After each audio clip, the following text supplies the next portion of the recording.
শ্রী শ্রীকালকি শ্রীমদ ভগবত গীতা প্রথম অধ্যায় তাপস বিষাদ যোগ নাম ষষ্ঠ শ্লোক। শ্রীশান্তা উবাচ সদ্ধর্ম ধন্য চ বিক্রান্ত আত্মজাচ্চ বীর্যবান দীক্ষা পুত্রা ভক্তি সংঘা চ সর্বেব মহারথা। সদ্ধর্ম ধন্য চ বিক্রান্ত আত্মজাচ্চ বীর্যবান দীক্ষা পুত্রা ভক্তি সংঘা চ সর্বেব মহারথা।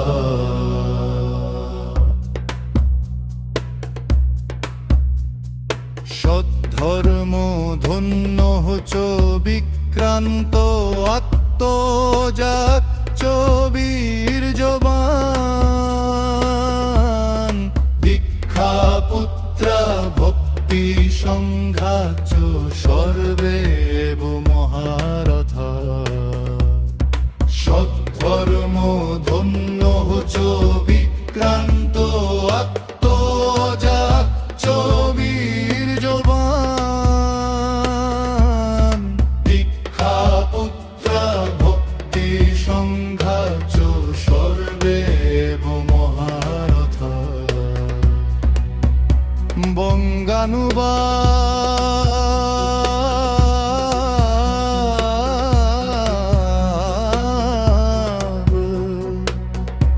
শ্রীশান্তাশ্বর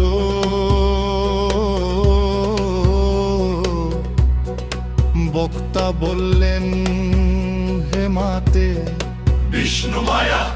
এই শ্রী শ্রীকালকির বাহিনীতে আরো অনেকে আছেন যাহারা সদ্ধর্ম লাভ করে ধন্য পরাক্রমশালী বীরগণ, আত্মিক তেজে বলিয়ান মহাপুরুষগণ, মহাঋষি মালো বাবার দীক্ষা প্রাপ্ত দিব্য সন্তানগণ এবং পরম সত্যের ভক্তের দল।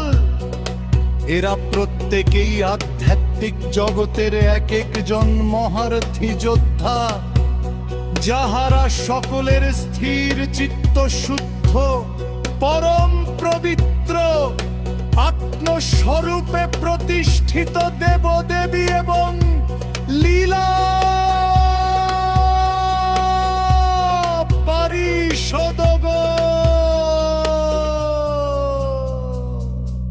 গীতার দর্শনের মেলবন্ধন। গীতার মূল শ্লোকে যেমন তরুণ বংশ পরম্পরায় আসা মহাবীরদের, অভিমন্যু ও দ্রৌপদীর পুত্রদের রণকৌশলকে তুলে ধরা হয়েছে। শ্রী শ্রীকালকি মহাঋষি মালো বাবার দর্শনে তেমনি সদ্ধর্ম আত্মিক তেজ দীক্ষা এবং সংঘবদ্ধ ভক্তিকে কলিযুগের অন্ধকার বিনাশের মূল তরুণ কিশোর চালিকা শক্তিও অপরাজেয় ভারতী হিসেবে দেখানো হয়েছে, যাহারা মানুষকে জড়বাদী মোহ থেকে মুক্ত করে পরম সত্যের দিকে নিয়ে যায়। সম্ভল ধামে এটাই এই ষষ্ঠ শ্লোকের মূল ভাব। সাবর্ণী মনুষ্য ধর্ম মুম জাগরণে সম্ভল ধামে কালনা হইতে ত্রিবেণী বঙ্গভূমি ভারতবর্ষ শ্রী শ্রীকালকিশ্বর ধাম সত্য ক্ষেত্রের স্বাধিষ্ঠান হইতে বাণী প্রকাশ করেছেন শ্রী শ্রীকালকি মহাঋষি মালো বাবা। বন্দে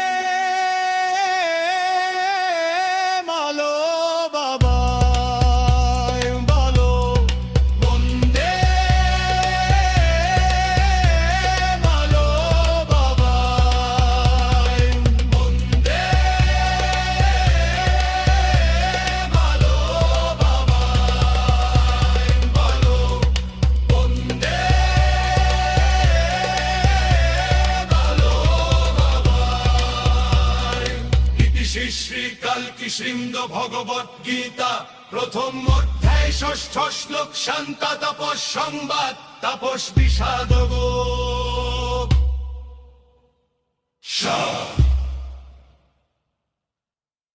অৎ শ্রী শ্রী কালকি শ্রীমদ ভগবত গীতা প্রথম অধ্যায় তাপস বিষাদ যোগ নাম ষষ্ঠ শ্লোক শ্রীশান্তা উবাচ সদ্ধর্ম ধন্য হচ বিক্রান্ত আত্মজাচ্চ বীর্যবান দীক্ষা পুত্রা ভক্তি সংঘা চ সর্বে এব মহারথা সদ্ধর্ম ধন্য হচ বিক্রান্ত আত্মজাচ্চ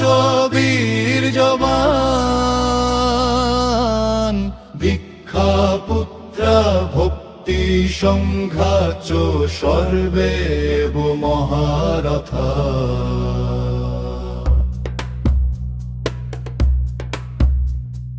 সদ্ধর্ম ধন্য হচ বিক্রান্ত আত্মজাচ্চ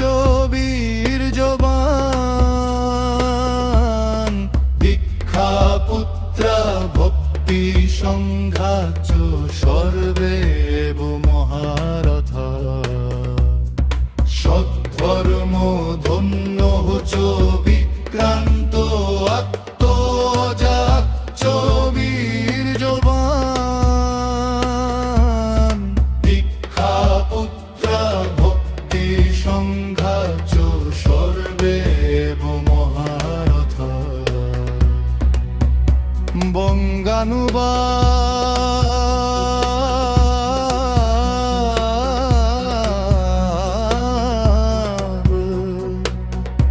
শ্রীশান্তাশ্বর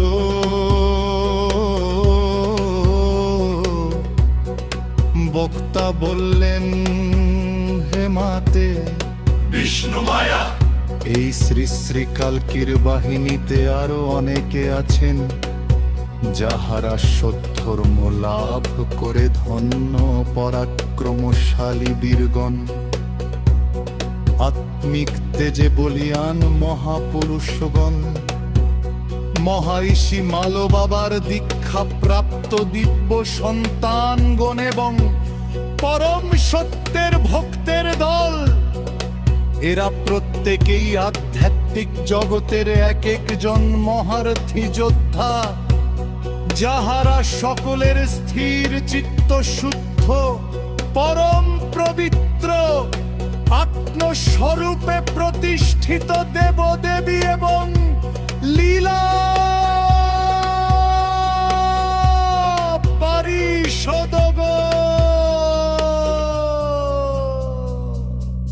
গীতার দর্শনের মেলবন্ধন গীতার মূল শ্লোকে যেমন তরুণ বংশ পরম্পরায় আসা মহাবীরদের অভিমন্যু ও দ্রৌপদীর পুত্রদের রণকৌশলকে তুলে ধরা হয়েছে শ্রী শ্রী কালকি মহারিষি মালো বাবার দর্শনে তেমনি সদ্ধর্ম আত্মিক তেজ দীক্ষা এবং সংঘবদ্ধ ভক্তিকে কলিযুগের অন্ধকার বিনাশের মূল তরুণ কিশোর চালিকা শক্তিও অপরাজেয় ভারতী হিসেবে দেখানো হয়েছে যাহারা মানুষকে জড়বাদী মোহ থেকে মুক্ত করে পরম সত্যের দিকে নিয়ে যায় সম্ভল ধামে এটাই এই ষষ্ঠ শ্লোকের মূল ভাব সাবর্ণী মনুষ্য ধর্ম মুম জাগরণে সম্ভল ধামে কালনা হইতে ত্রিবেণী বঙ্গভূমি ভারতবর্ষ শ্রী শ্রী কালকিশ্বর ধাম সত্য ক্ষেত্র দৈত্যের স্বাধিষ্ঠান হইতে বাণী প্রকাশ করেছেন শ্রী শ্রী কল্কি মহার্ষি মালো বাবা। বন্দে মালো বাবা বলো, বন্দে মালো বাবা, বন্দে মালো বাবা বলো, বন্দে মালো বাবা। ইতি শ্রী শ্রী কল্কি শ্রীমদ ভগবত গীতা প্রথম অধ্যায় ষষ্ঠ শ্লোক শান্তা তাপস সংবাদ তাপস বিষাদ গো।